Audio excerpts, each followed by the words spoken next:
When you're looking for a biological virus, you use a microscope or some other laboratory device to try and identify the virus. But when you're looking for a computer virus, it's even more difficult because you can't see it at all. It's hidden in some piece of software or perhaps already buried in your operating system. Today we take a look at computer viruses, their cure and prevention on this edition of the Computer Chronicles.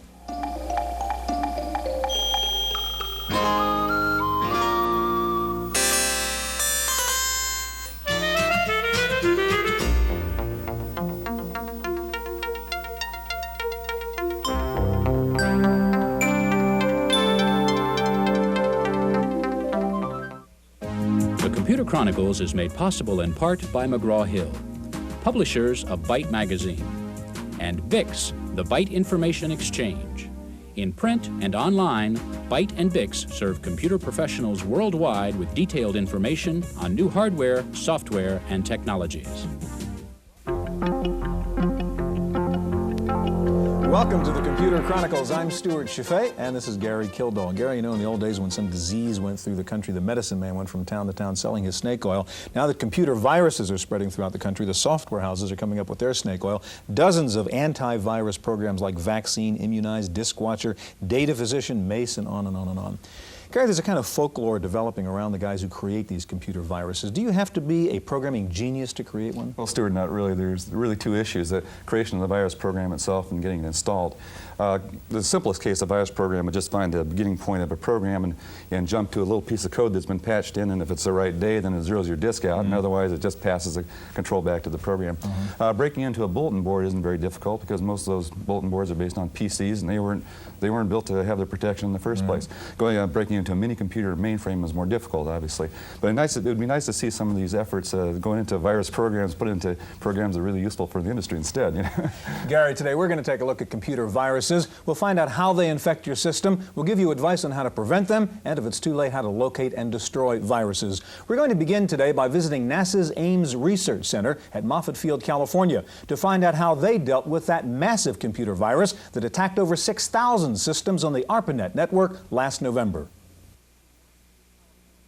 NASA's Ames Research Center in Mountain View, California, is best known for its contributions to planetary exploration and advanced aircraft designs.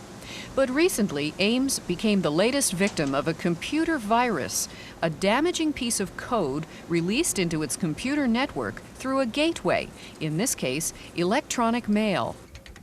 The viral intruder was discovered and removed by the Ames Computer Network architect in collaboration with the University of California. The virus is not hard to find if you know where to look. If you look here, this arch attempt, that is attempting to open up a connection and break in to a remote machine. In this case, the machine's name is Wilbur. Here, the virus is also, another copy of the virus is attacking a machine on the East Coast at Langley Research Center. And here is actually the virus going through this user UCB netstat. He's looking through the routing table to attack other machines that are that forward messages from this machine to other machines on the network. Although no data files were lost nor system files damaged, Ames spent about $70,000 to find and destroy the self-replicating virus. Since then, NASA's major California research center has taken steps to keep the intruder out. We installed the protections that we had devised very early in the process on all of our systems, put them under test against a known copy of the virus, and let it bang against those systems for a period of time to ensure that they wouldn't be reinfected. The vulnerability of an open network is not unique to Ames, but the problem of providing information to a wide group of people without exposing the data to viral pranks is not easily solved. The more protections you put on the system, the less user-friendly they become, and it's always a trade-off between the reasonableness of the protections and how they affect you.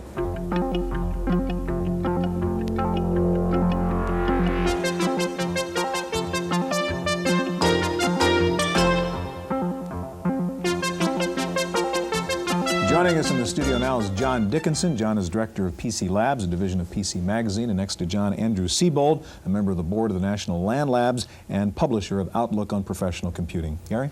Andy, how do viruses manifest themselves, and what do they do? Well, first of all, they attack your computer programs, and they corrupt them, and they can corrupt them in a lot of varying ways. There are some viruses that are quote-unquote benign, and they get in and they just flash up on the screen, gotcha, hello. But more importantly, the viruses that everybody's concerned about today are the ones that get in and they manipulate your data, they corrupt your programs, and they make changes that you're not aware of and that you don't know and you don't have any control over.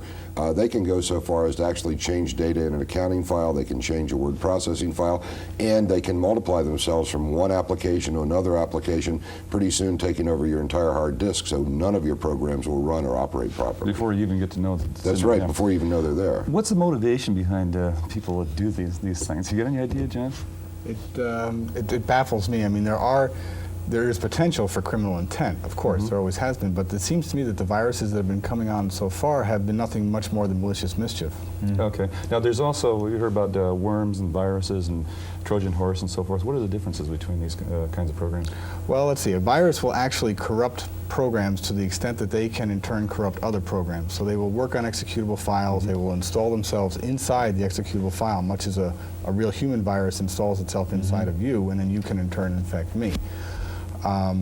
A worm is usually a program that just duplicates itself and makes copies of itself all over the place. And a Trojan horse is one that has a program that's damaging inside an otherwise innocent-looking program. Now, you have an example here of a virus, which you're going to show us what a virus does to your hard disk in this case, and then a vaccine program to counterattack it. Right. Would you run through the virus first for us? Okay, let's also, just for starters, say that this is an extremely dumb and innocent virus. Okay. It's one that would not probably present itself to you. Viruses tend to be very quiet in their operation. This one's very noisy, so that number one, we can demonstrate demo it. purposes. This is just for demo purposes. A dumb demo virus. A dumb demo, a dumb demo virus. Okay. This is a clean directory on a PC, and all these programs are perfectly good. If I was to run WordStar, for example, and here it is, and it's fine, it's just great, no problem at all. So I'll leave WordStar, and then I'll run this virus program. So you're going to load the virus. I'm going to call virus up and say, hello, be virus. And he says, all COM files on this disk will be infected, which no self-respecting virus would do, and you are warned, haha, and so on. So we now have an infected situation. We know it, and in fact, if I was careful and I was looking at my disk in this case, I would find out that these programs are infected. But again, a self-respecting virus wouldn't even go and change the directory. You would not even know it was there. So, for example, you see different dates, and if you're really careful, different file sizes in some of those files. Exactly. Now, different file sizes would be hard to do without, but it's also something the user doesn't check very often. So now if I run WordStar, we're going to find out that our virus is, in fact, there. And he came by and ran his thing. The message there told us that it was installed. It was there. And if I come back and execute, if I leave the system, it will be there. If I go to another directory and run WordStar, where it's been copied to in it's damaged condition, it announces that it's there. And when I leave here, it's gone in and changed all these files. files. Okay.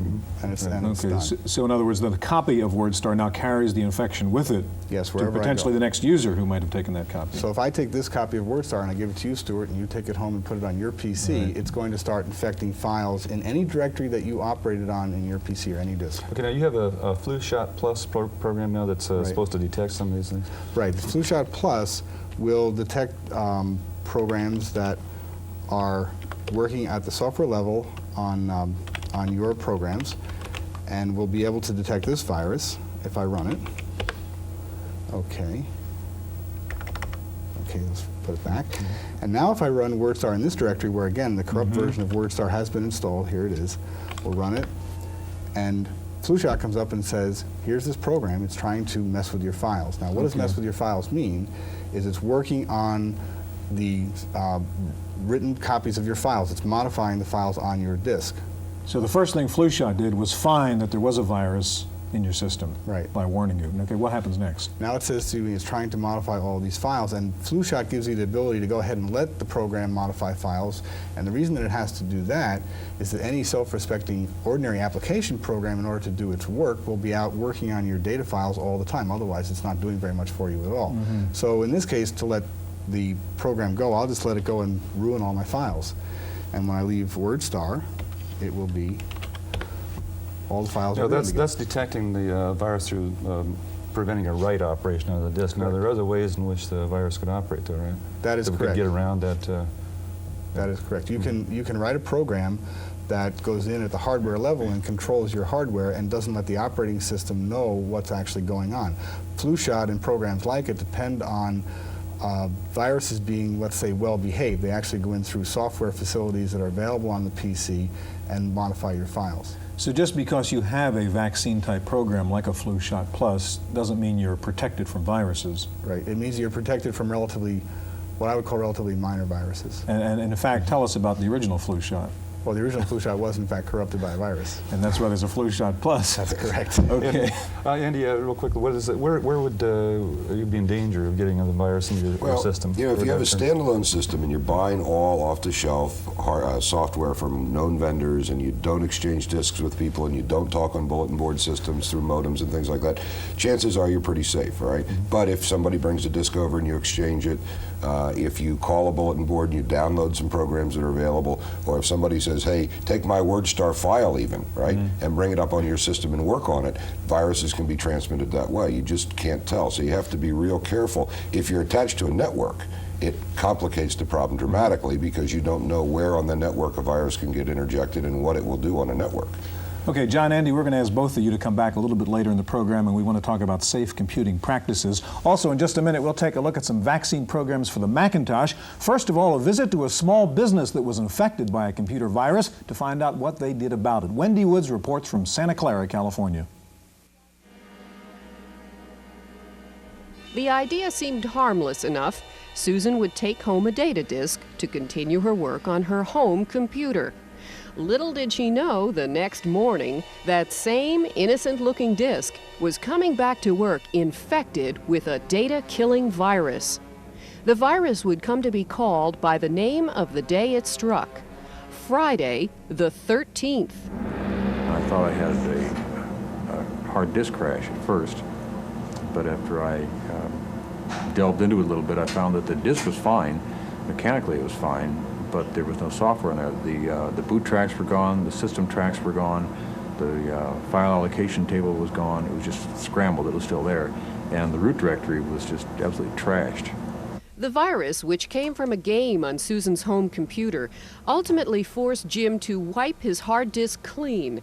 And while he hasn't gotten rid of it completely, he has the virus under control, thanks to a program called Tracer, which blocks the virus from doing damage. Jim was lucky, though. All the hard disk data, records he keeps for his precious metals lab, had been backed up. I consider myself very, very fortunate that I forced myself, even when I just didn't want to back everything up. Because the virus in here is so insidious, hard disk backup is no longer optional for this small business. In fact, as Jim Mount said, if he hadn't backed up his files, that virus might have put him out of business. In Santa Clara, California, for the Computer Chronicles, I'm Wendy Woods.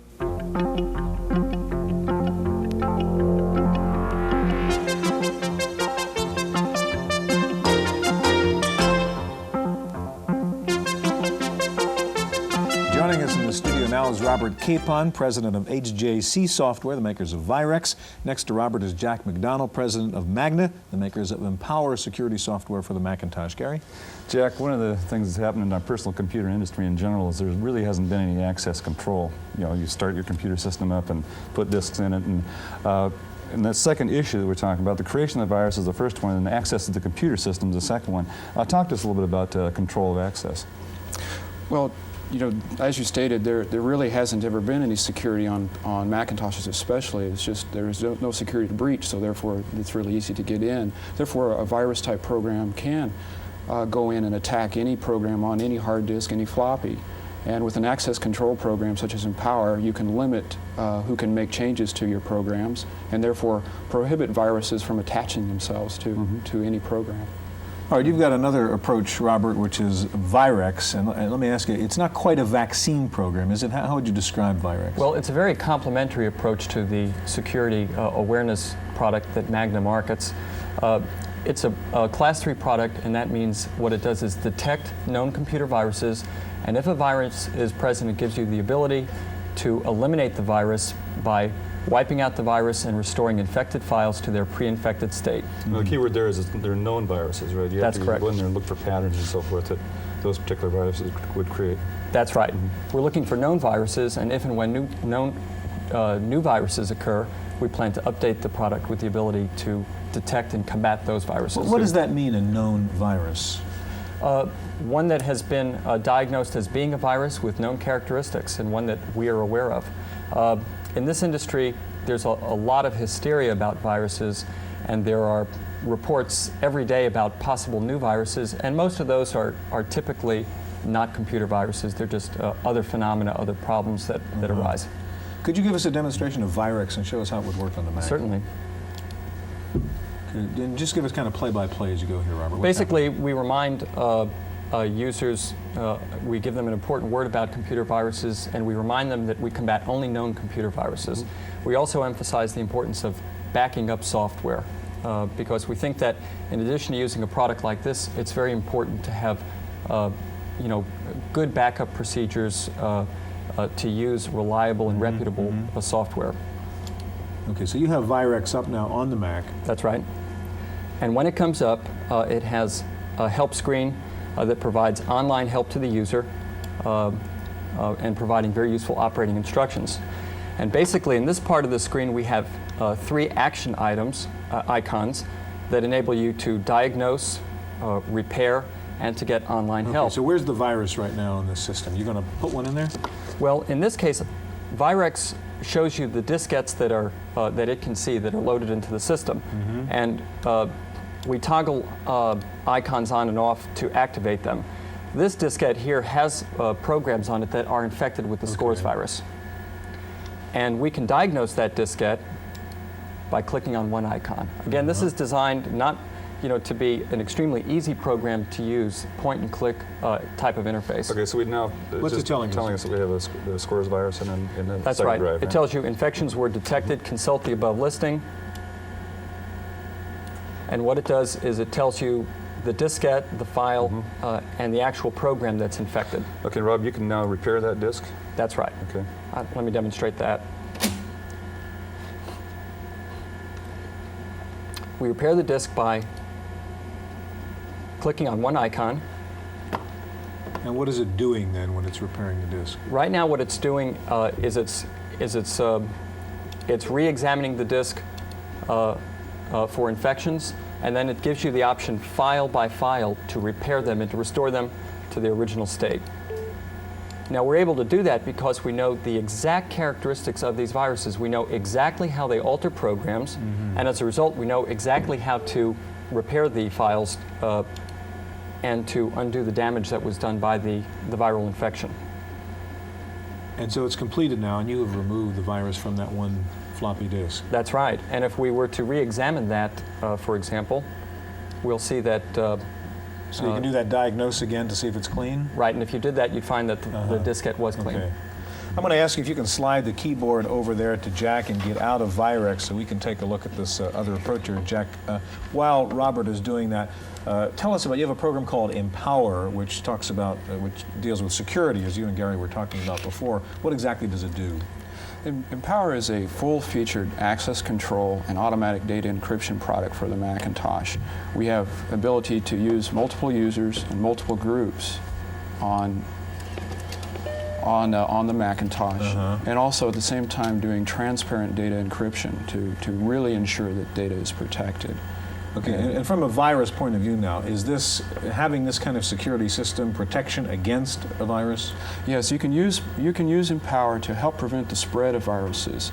It's a prevention mechanism. You can lock up all of your, for instance, let's go into all the really important data files and so forth. Really important data files. You can put them into folders that you don't give anybody write access to. So you're into the program and show us how it works. All right. This is just a normal Macintosh desktop, just like everybody is used to seeing. The thing that we've added since Empower's been added to this system is we are in the background protecting who can access what privileges, what things. So for instance, I've got a folder here that contains all of Apple's programs. And you'll notice that with Empower installed, there's an extra little pencil with a slash through it, which means that, nobody has write access to this folder, to these programs, so no virus can go out and attach themselves to that. So, in other words, if some other user came in and worked on my Mac, they couldn't access and write to those files. Sure, they could still use the programs, which you may want them to go ahead and do, but then they couldn't modify those programs. You have various layers of security? That's correct. For each, let's see here. Okay. Yeah, for each folder, we can have, there's 3 things you can specify. You can specify to C folders, to C files, to make changes. You can also specify which groups are doing that. Let's bring up one that has no privilege set. Here's one. So we just do a get privileges here in order to set privileges on this folder. And you see that it's not signed to anybody currently, and that everybody has complete access rights to everything in that folder. So you could have different privileges attached to different folders inside the system. Each folder would have their own privileges specified. Now, Jack, does this prevent the hardware level corruption of the disk? No, this is a purely software technique that we're using. So it's assuming that the virus is going through the operating system to make the various calls and things of that sort. Another real nice feature we have for viruses is the ability to disable the floppy drives, where you can specify that the floppy drive should never be used. So you boot up your machine with your hard disk, and nobody can insert a floppy disk that may be contaminated. Okay, so this protects you from outsiders. It doesn't really protect you from yourself, though, if you bring in a corrupted piece of software. That's correct. If you have write access to anything, then the virus program could be able to attach to it. Gentlemen, thank you very much. In just a minute, we're going to have some advice for you on safe computing practices to help you avoid the problem of viruses. Stay with us.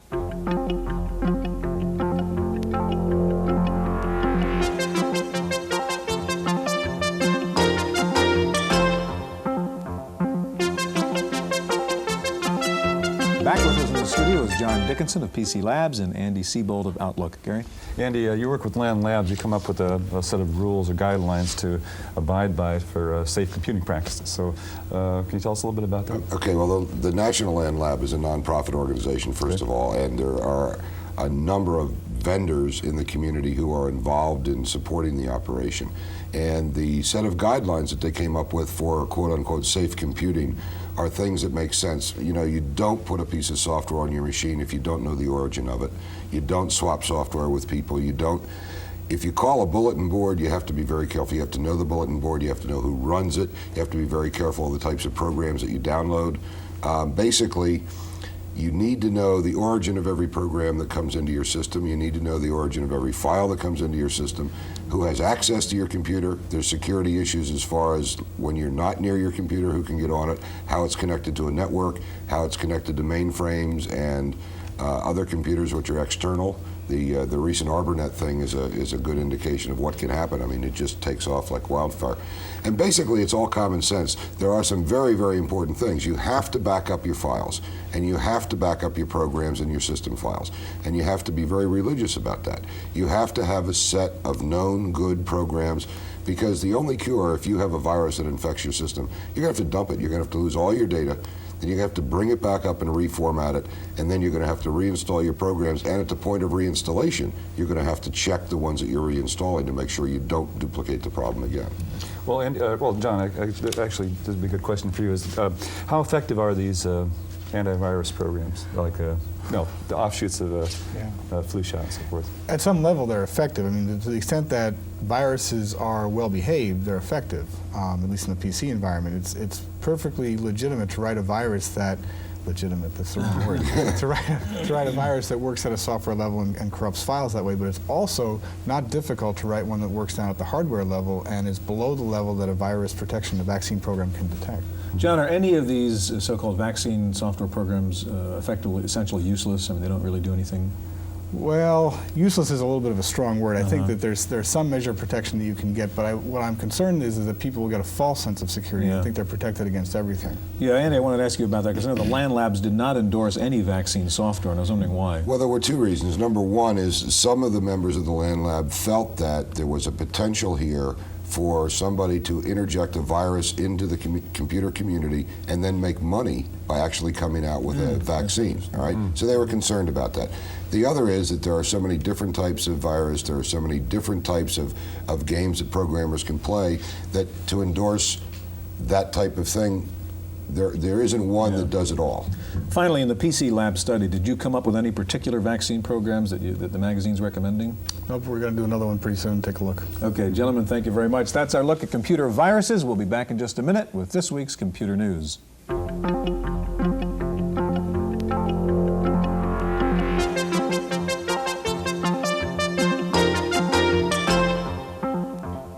The Random Access file this week, DigiPro has announced a new form of non-volatile storage, which it calls the flash disk. It essentially uses EEPROM technology to electronically erase and reprogram the memory on a chip. DigiPro says that the flash disk chips can be reprogrammed within the system by an end user. And flash disk comes on an add-in board and is based on Intel CMOS flash memory technology.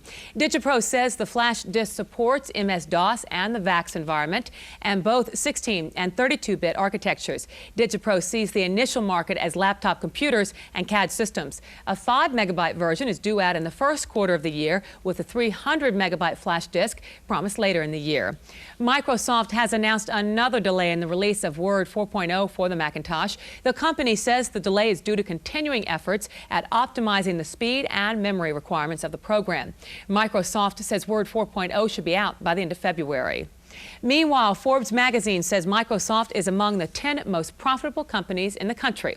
It came in 6th and was the only computer company in the top 10. The only other computer company in the top 25 was Sun Microsystems. The Software Publishers Association has gotten into the Atari-Nintendo battle. The SPA has publicly criticized Nintendo for attempting to control the game cartridge market for Nintendo game consoles. Nintendo machines will only read a cartridge that includes a proprietary Nintendo chip. Atari is suing Nintendo for restraint of trade and says it has found a way to duplicate the Nintendo chip. The SPA says the Nintendo practice sets a dangerous precedent for computer software. Sony says it wants a piece of the resurging video and computer game business. It has announced the formation of a new division to write and market video and game software. The wholly owned subsidiary is called CGS ImageSoft. Sony is projecting first-year sales of $8 million. The Army is playing its own video games these days with a massive real-time simulation of Star Wars, or SDI, the Strategic Defense Initiative. The Army's war game involves a Cray XMP supercomputer connected to 8 mini supercomputers connected to 30 mainframes. The Army says the experiment will enable them to synchronize all Earth and space-based SDI assets within 4 microseconds. Finally, there's a new kind of PC fax board, the anti-junk fax PC board. The Complete PC says its new CFax 9600 board allows the user to screen an incoming fax on the computer display before it gets printed. So if it is junk fax mail, you can dump it, clear the line, and save on paper. That's it for this week's Random Access. I'm Cynthia Steele. The Computer Chronicles is made possible in part by McGraw-Hill, publishers of Byte magazine, and VIX, the Byte Information Exchange. In print and online, Byte and VIX serve computer professionals worldwide with detailed information on new hardware, software, and technologies. For a transcript of this week's Computer Chronicles, send $4 to PTV Publications, Post Office Box 701, Kent, Ohio 44240. Please indicate program date.